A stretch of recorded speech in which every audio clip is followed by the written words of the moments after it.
that is electrolysis. So this will be the last chapter of our syllabus. So electrolysis. So what is electrolysis? It is the process of decomposition of a chemical compound in aqueous solution or in molten state, accompanied by a chemical change by using direct electric current. So what is electrolysis? It is the process of decomposition. That means it is decomposition reaction. That means something breaks here. For example, water breaks into hydrogen and oxygen. So this is the decomposition reaction in which electricity is used. So decomposition reaction can be done in many ways, and one of the ways is by passing electricity. So breaking of compounds here, what is decomposition reaction? The reaction in which something breaks. So this is the decomposition reaction in which a compound breaks into elements or compounds by passing electricity through it. So it is the process of decomposition of a chemical compound, and for the decomposition by passing electric current, the compound that is to be decomposed should be in aqueous solution, should be in aqueous form or in molten state. That means in solid state electrolysis is not possible. Electrolysis is possible only in the liquid form. So electrolytes, then some of the terms related to electrolysis discussing. So electrolytes are compounds which either in aqueous solution or in molten state allow electric current to pass through them. So electrolytes are chemical compounds which allows electricity to pass through them in aqueous solution or in molten state.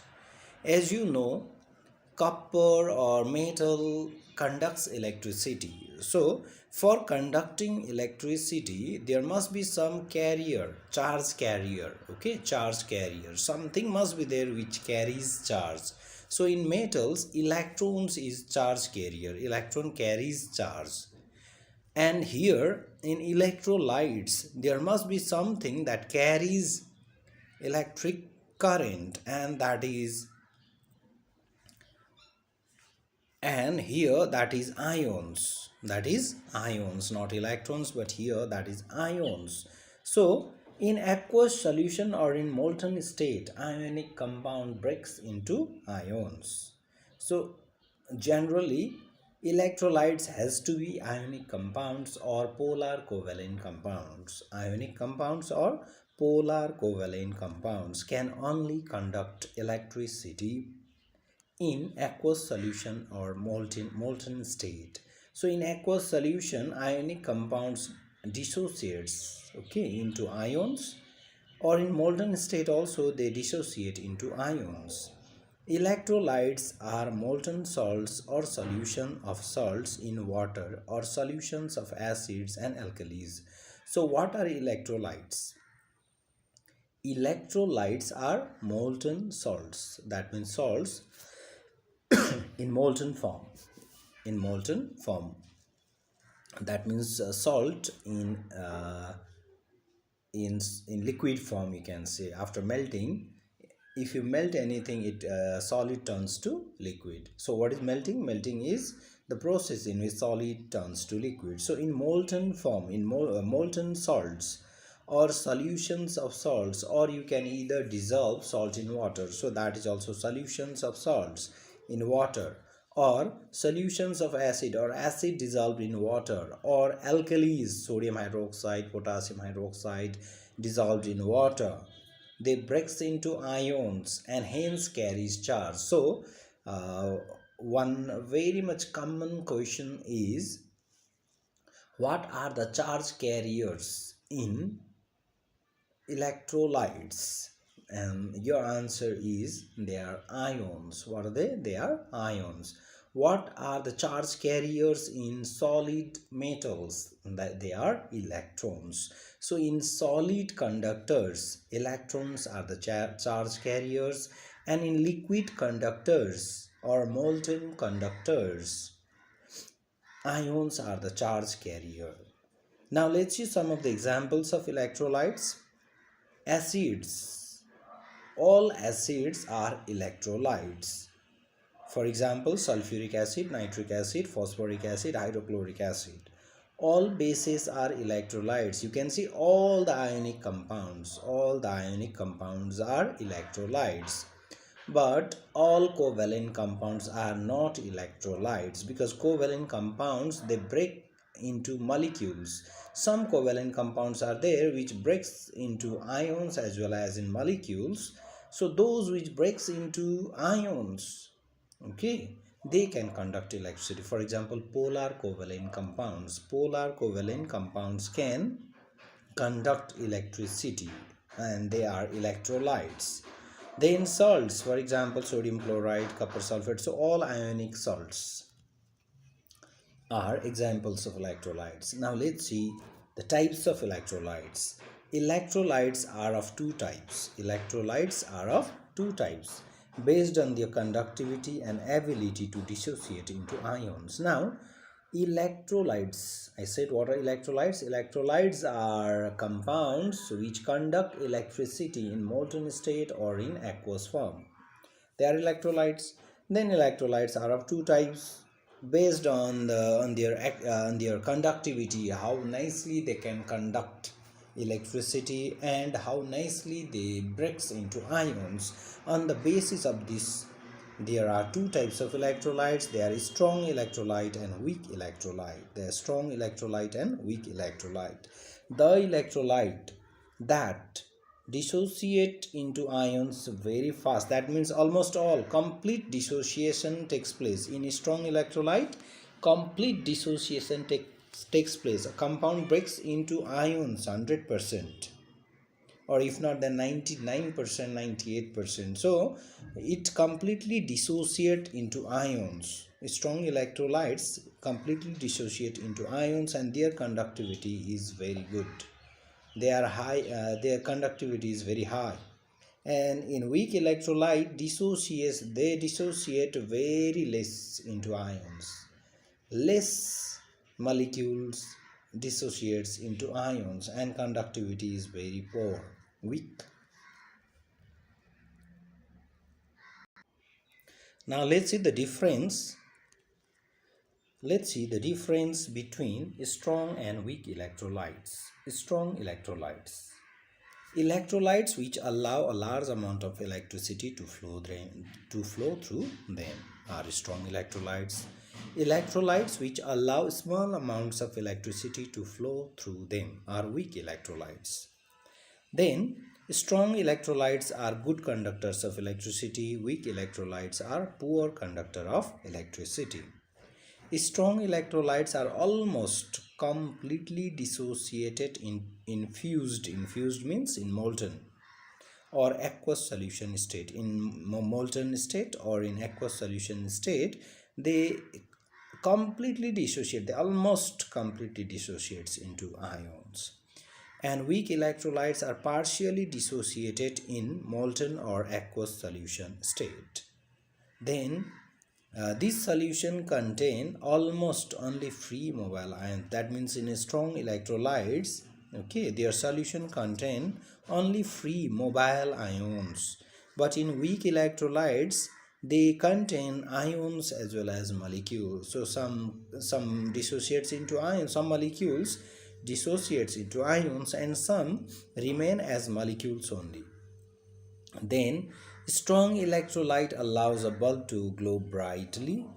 Weak electrolyte allows a bulb to glow dimly. That means conductivity is very good in strong electrolyte and conductivity is very weak in weak electrolytes. So what are the examples of strong electrolytes? Acids such as hydrogen chloride, sulfuric acid, nitric acid. And bases, sodium hydroxide, potassium hydroxide in aqueous or molten state. Then salts, sodium chloride, molten or aqueous, lead bromide, molten, copper chloride, aqueous, and copper sulfate also aqueous. So which are the weak electrolytes? Example, carbonic acid, You can see inorganic mineral acids. Okay, a very short hint I'm giving you. Mineral acids are strong electrolytes, whereas organic acids are weak electrolytes. Carbonic acid is not organic acid, but then also it is a weak acid. Then acetic acid is organic acid, oxalic acid. So all organic acids along with carbonic acid are weak electrolytes. Then bases like weak alkali, ammonium hydroxide and calcium hydroxide are weak electrolytes. Then salts like ammonium carbonate and lead acetate are weak electrolytes. Now, non-electrolyte. Non-electrolyte. It is a compound which neither in solution nor in the molten state allows an electric current to pass through it. So, non-electrolyte is a compound which neither in solution nor in the molten state allows an electric current to pass through it. Electrolytes are the compound which allows electric current to pass through it in solution or in the molten state, and just opposite is non-electrolyte. It also does not decompose at the electrodes. So this non-electrolyte does not decompose at the electrodes also. Non-electrolytes do not have ions even in solution. They contain only molecules. For example, sugar. Non-electrolytes, if you melt them, then also ions are not formed. If you dissolve them in water, then also ions are not formed. They contain only molecules.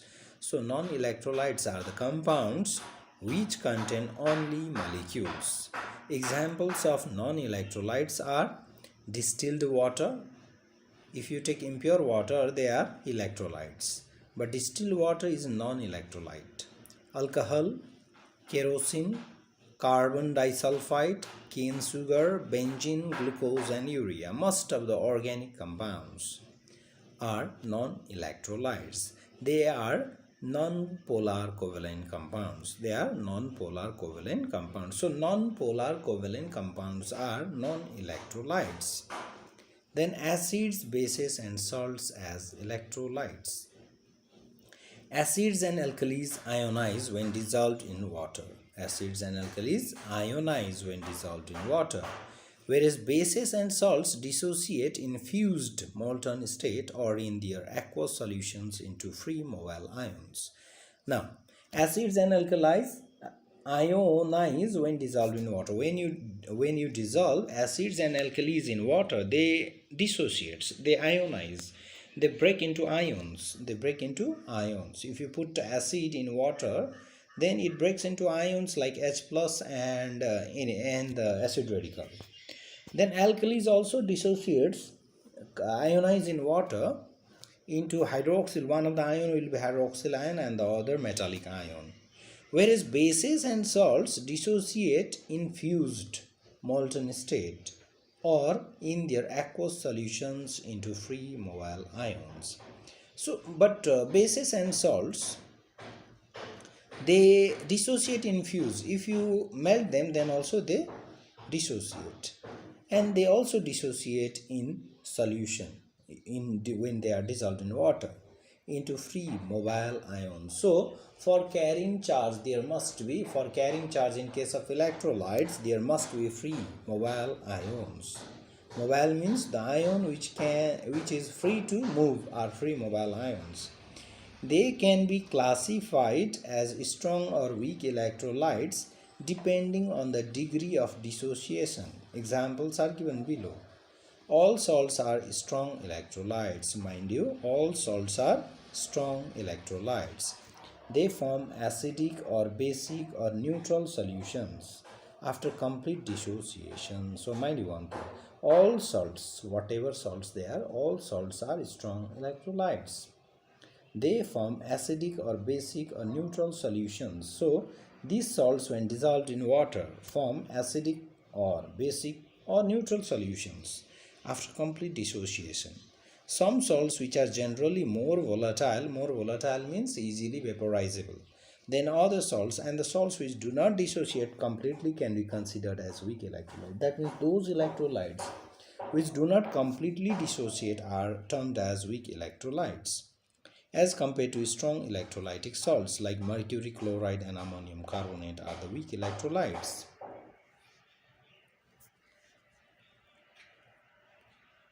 Then another point is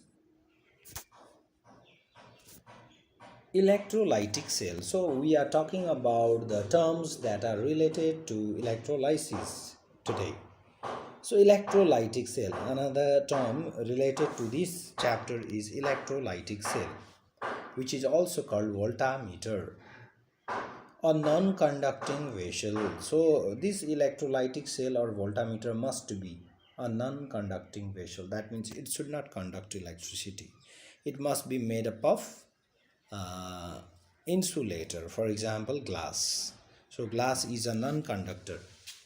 So containing two electrode immersed in a solution of electrolytes used to bring about a chemical reaction. So this is a vessel which does not conduct electricity, and it has two electrodes. These electrodes actually are metal plates or metal rods which allows to pass electricity through them or to live through them.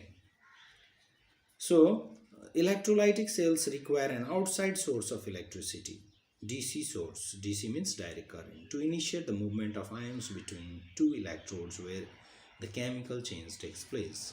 It converts electrical energy into chemical energy. So what happens is this voltameter needs direct current DC source to initiate the movement of ions between two electrodes, where the chemical changes takes place. And what is the function of this voltameter? The function of this voltameter is to convert electrical energy coming from DC source into chemical energy. So you can see the picture of voltameter here. So you can see this is the vessel, okay, electrolytic cell, and in that electrolytic cell you can put electrolyte, and these electrolytes, I have already said you, these electrolytes are the compounds which can break into ions in aqueous solution form or in molten form. They are electrolytes. So electrolyte is there. Then two electrodes, two metal rods or metal plates are kept. One is cathode, one is anode. Anode is positively charged and cathode is negatively charged. So anode is connected to positive terminal of the battery and cathode is connected to negative terminal of the battery. So this is a simple electrolytic cell or voltameter. Now electrochemical cell. It is a device used to convert chemical energy into electrical energy. Again, it is just a reverse. The function of electrochemical cell is just opposite to that of voltameter. Voltameter converts electrical energy to chemical energy, whereas electrochemical cell converts chemical energy into electrical energy. So this is a cell, battery you can say. So simple voltaic cell and Daniell cell etc. are some electrochemical cell. Then electrodes, two metal plates or wires or graphite rods or gas carbon rods immersed in the electrolyte through which the current enters and leaves the electrolytic cell are called electrodes. So these are electrodes. Then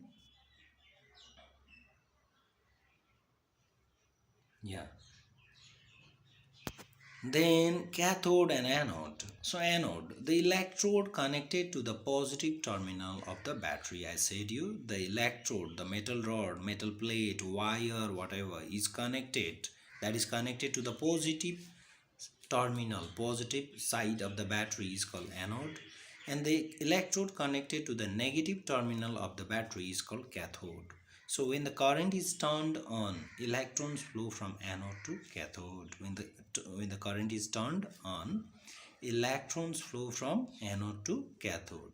The cathode becomes the negative electrode by which electrons enter the electrolyte, and the anode becomes the positive electrode by which electrons leave the electrolyte. So what happens is the cathode becomes the negative electrode and through which electrons enter the electrolyte, whereas anode becomes the positive electrode by which electrons leave the electrolyte. So the electrodes, which is which, how to remember? Anode, ADD. Anode, ADD. Remember anode as add. Add means positive. Then the anode is positive, hence cathode is negative. The charged particle going to anode is called anion. So anion moves to anode. Anion moves to anode. Since opposite charges attract, an anion is a negative entity. So anion is a negative entity. That means anion means negatively charged particles. So negatively charged particles moves towards positive end, and cation is a positively charged particle. So cation moves to cathode. Anode is positively charged. That's why anion with negative charge moves. Cathode is negatively charged, and hence cation with positive charge moves towards cathode. So remember one thing: anion moves towards anode, cation moves towards cathode. Positive ion moves towards cathode, negative ions moves towards anode. Now the differences between anode and cathode. Anode, it is the electrode connected to the positive terminal of the battery. It is the electrode connected to the positive terminal of the battery, and cathode is the electrode connected to the negative terminal of the battery. Then anions migrate to anode, cations migrate to cathode. This anode is also called oxidizing electrode. This anode is also called oxidizing electrode because it helps in removing electron. It helps in removing electron. Oxidation takes place at anode. That means at anode, electrons are removed. And cathode is also called reducing electrode because here this is electron rich, so it gives electron. It gives electron. In anode, electrons are removed. In cathode, electrons are added. Then the ions. Ions, the atoms or groups of atoms which carry a positive or a negative charge are known as ions. So ions are charged particles. Ions are charged particles. So ions are charged particles.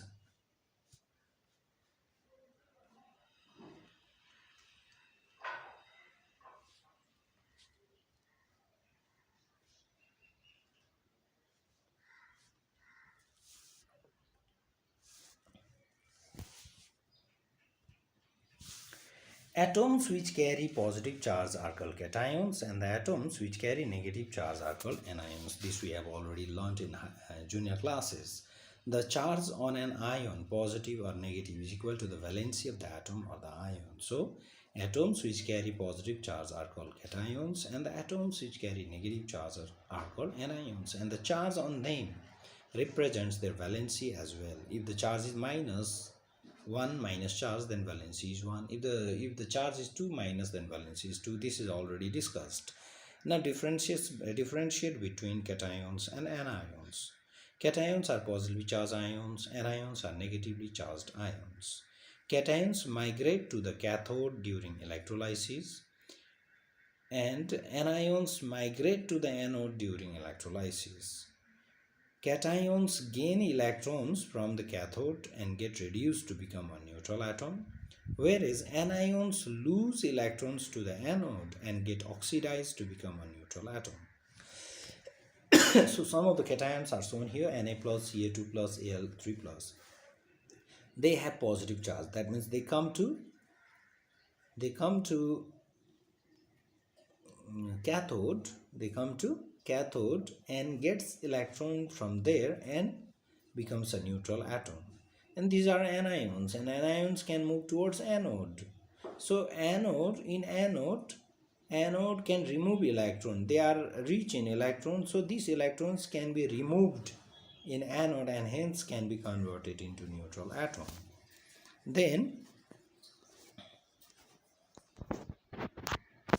oxidation. In the electronic concept, oxidation is defined as a process in which an atom or an ion loses electrons. So you know very well about oxidation. Oxidation is the reaction in which, or the process in which, electron is removed, oxygen is added, and hydrogen is removed. That is oxidation. So here element zinc, if element zinc loses 2 electron, then it becomes Zn2 plus, so it is oxidized. Sodium removes 1 electron and becomes Na plus, so it is also oxidized, and the process is called oxidation. So oxidation is also defined as a chemical process which involves addition of oxygen or removal of hydrogen. Then addition of oxygen, carbon plus oxygen becomes carbon dioxide, means here it is oxidized. The process is oxidation. Magnesium gains oxygen and becomes magnesium oxide. So oxygen is added and the process is called oxidation. In the above reactions, carbon and magnesium get oxidized to carbon dioxide and magnesium oxide respectively by the gain of oxygen. Then removal of hydrogen, H2S plus Cl2. You can see here from, if you see the whole reaction, whole equation, then sulfur was with hydrogen and this hydrogen is added to chlorine. So chlorine is reduced, but hydrogen sulfide is oxidized. Hydrogen sulfide is oxidized because from here hydrogen is removed. So hydrogen sulfide is oxidized to sulfur due to the loss of hydrogen. Then what are oxidizing agents? An oxidizing agent is one that oxidizes other substances by either accepting electrons or by providing oxygen or an electronegative ion, or by removing hydrogen or an electropositive ion. So oxidizing agents are those chemical substances which can either accept electrons or can add oxygen or helps in removing hydrogen, are oxidizing agents. Thus, in the above examples, oxygen and chlorine are the oxidizing agents. So here, oxygen and chlorine are the oxidizing agent because they are helping hydrogen sulfide, magnesium and carbon to, in case of this oxygen is helping carbon and magnesium to add oxygen. So here O2 is adding oxygen in carbon and magnesium, hence it is oxidizing agent. And here chlorine is helping hydrogen sulfide to remove hydrogen and hence it is also oxidizing agent. This much for today. Thank you.